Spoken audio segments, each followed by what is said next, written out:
Bonjour, nous voici au cours numéro 10 du module droit de la construction, intitulé Marché public, introduction au marché public. Petit rappel sur la notion de contrat qui est liée à la notion de marché public. Le contrat est une convention par laquelle l'une ou plusieurs personnes s'obligent, donc il y a deux parties. Une première partie qu'on vient de voir maintenant à laquelle une ou plusieurs personnes, ça suppose la première partie, s'oblige, donc font naître des obligations envers une ou plusieurs autres, donc s'oblige envers une autre partie composée d'une ou plusieurs personnes à donner, à faire ou ne pas faire quelque chose. Donc le contrat, c'est une ou plusieurs personnes qui est la première partie et une ou plusieurs personnes qui est la deuxième partie. Ça, c'est le contrat en général. C'est quoi un marché public? On a compris que c'était un contrat, mais qu'est-ce qui fait que marché public soit différent d'un contrat? Un marché est un contrat de réalisation de prestations. Quand on dit réalisation de prestations, on ne suppose pas uniquement des travaux, ça peut être des fournitures, ça peut être des études, de différentes natures avec un montant important. Donc quand on entend le mot marché, c'est qu'il y a un contrat avec un gros montant. Il y a un seuil. Un seuil, ça veut dire qu'au-delà d'un certain montant, au-delà de X dinars, ça devient un marché. Un marché public est un marché réalisé avec l'argent public. Ça veut dire que quand on dit marché public, c'est un contrat réalisé sur fonds publics, sur les fonds qui viennent du trésor public. Et est-ce que c'est juste ça? Non. Dont le montant dépasse un certain seuil.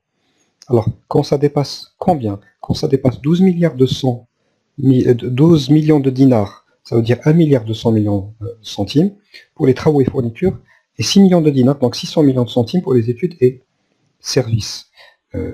Dans le Code des marchés publics, on appelle ça décret présidentiel caisse 247 relatif à la réglementation des marchés publics. Dans son article 2, il dit le marché public, ce sont des contrats écrits au sens de la législation en vigueur, laquelle le Code civil, on vient de voir l'article du Code civil, passé à titre onéreux, donc passé en contrepartie souvent d'un montant financier, pour répondre à des besoins du service contractant, donc du client public, en matière de travaux, fournitures, services et études.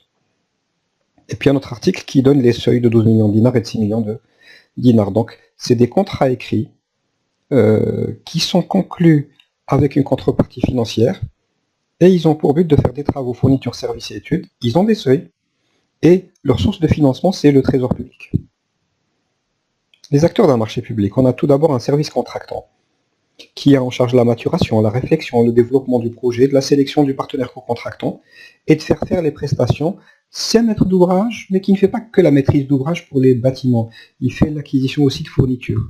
Donc il fait travailler les autres pour acquérir ce dont il a besoin.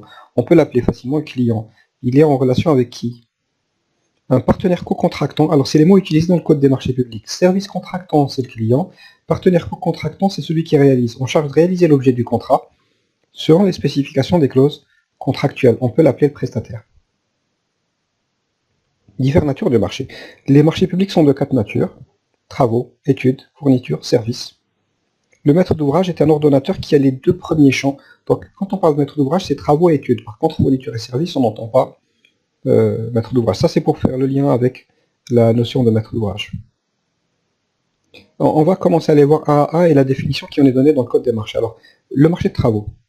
Les marchés de travaux sont relatifs à la réalisation d'ouvrages et ou de travaux de bâtiments ou de génie civil. Donc c'est pas uniquement du bâtiment, ça peut être aussi des ponts. Ça englobe la construction, la rénovation, l'entretien, la réhabilitation, l'aménagement, la restauration, réparation, le confortement, ou la démolition d'un ouvrage ou partie d'ouvrage, y compris les équipements associés nécessaires à leur exploitation. On voit bien ici que par exemple, si on lit l'entretien, puis en bas on lit y compris les équipements associés, on comprend que quand on a un marché de mise en place d'ascenseurs, c'est un marché de travaux. Même si on n'est pas d'accord, si certains voudraient le placer dans le marché de services, mais cette définition a le mérite d'être claire et on sait exactement comment classer un marché de travaux. J'ai mis quelques images pour montrer que ça peut être du bâtiment ou des travaux publics. Nature des marchés. Marché d'études. Alors les marchés d'études sont relatifs à la réalisation de prestations intellectuelles qui arrivent souvent pour préparer des marchés de travaux. Donc à l'occasion d'un marché public travaux, le marché public d'études recouvre notamment les missions de contrôle technique. Donc le contrat du CTC est un marché d'études. Géotechnique, donc les laboratoires de sol ont des contrats d'études. Maîtrise d'œuvre et assistance au maître de l'ouvrage. Alors, faire des plans ou faire l'étude et faire le suivi font partie du marché d'études. Le marché de fourniture. Les marchés de fourniture sont relatifs à l'acquisition, location ou la location-vente, avec ou sans option d'achat par le service contractant, donc par le client, de matériel ou de produits, quelle que soit leur forme, destinés à satisfaire les besoins liés à son activité, auprès d'un fournisseur. Donc les plus connus, c'est l'acquisition d'un véhicule, l'acquisition de fournitures comme des bouteilles d'eau, des cahiers, des stylos, etc. Ici, vous remarquez que dans le texte, il est écrit la location. Donc un marché de location, ça s'appellera le contrat ou le marché pour louer des voitures, ça s'appellera un marché de fourniture. Dans l'esprit du législateur, c'est une fourniture temporaire, ça veut dire qu'on va l'avoir puis on va le remettre. Et enfin le dernier, c'est le marché de services, c'est réalisation de prestations de services, c'est un marché public autre que le marché de travaux, de fourniture ou d'études. Le législateur a fait exprès de ne pas donner de détails ici, il a dit que ça n'était pas que le marché de services. Dans la définition, ce qu'on peut retenir, c'est que c'est autre chose que travaux, fourniture et études. Le législateur a défini travaux, a défini fourniture, a défini études, mais il n'a pas donné de définition précise sur service. Pourquoi?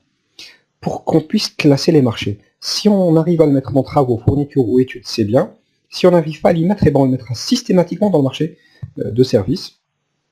Les marchés de services les plus connus, c'est les marchés de nettoyage.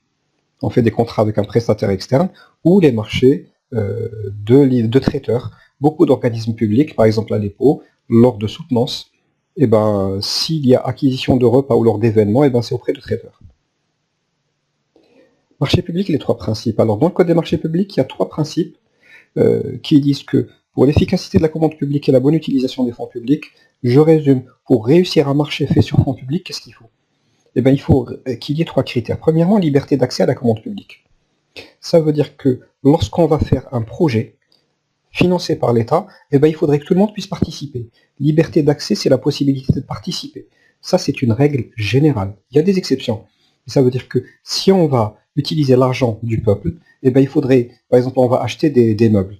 Eh ben, tous les vendeurs de meubles qui sont intéressés, eh ben, ils peuvent accéder et préparer une offre. Égalité de traitement des candidats.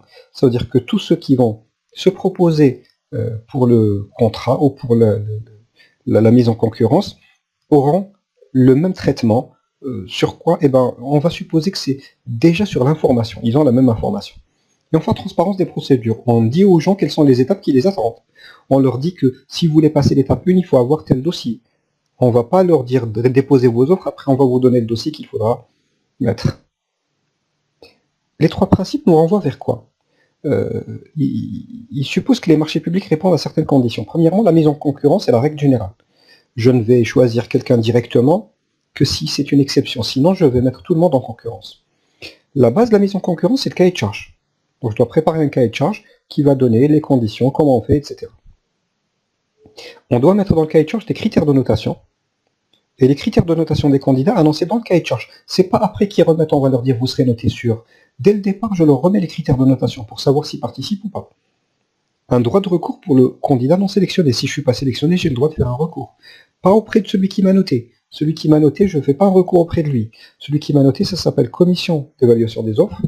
Et celui auquel je présente le recours, ça s'appelle commission des marchés. C'est des personnes différentes. Le législateur a fait attention à choisir deux commissions différentes, l'une pour noter, l'autre pour faire un recours. Une procédure stricte, et enfin, une transparence à toutes les étapes. Une démarche procédurière. Les marchés publics, c'est très procédurier. Vu la sensibilité du mode de financement des marchés publics qui constitue le gros de la commande en Algérie, qui a comme origine l'argent public, donc qui vient du trésor public, des procédures strictes ont été mises en place. Ces procédures qui débutent avec la préparation des cahiers de charges et qui se terminent avec la signature des contrats et marché des prestataires, s'appellent mode de passation. Un mode de passation, c'est une procédure qui part dès le début, je commence à rédiger un cahier de charges jusqu'à la signature du contrat avec quelqu'un. Ça s'appelle un mode de passation et il y a plusieurs modes de passation. Le mode de passation le plus utilisé, vous le connaissez, il s'appelle appel d'offres. C'est la règle générale. Voilà, et merci pour votre attention.